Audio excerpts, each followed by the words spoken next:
Hi friends, నేను మీ అందరూ ఏం చేస్తున్నారు బాగున్నారు ఫ్రెండ్స్. ఫస్ట్ ఈ వీడియో చూడండి ఫ్రెండ్స్. ఈ వీడియో మేము ఎంత మంచి చేసామో మీకు లైక్ అండ్ కామెంట్ సెక్షన్లో చెప్పండి ఫ్రెండ్స్.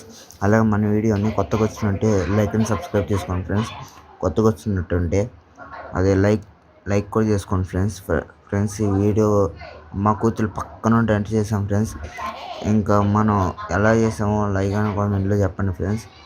మనం వీడియోలోకి వెళ్దాం ఫ్రెండ్స్. వెళ్ళిపోదాం ఫ్రెండ్స్ వీడియోలోకి వెళ్ళిపోదాం నడవండి.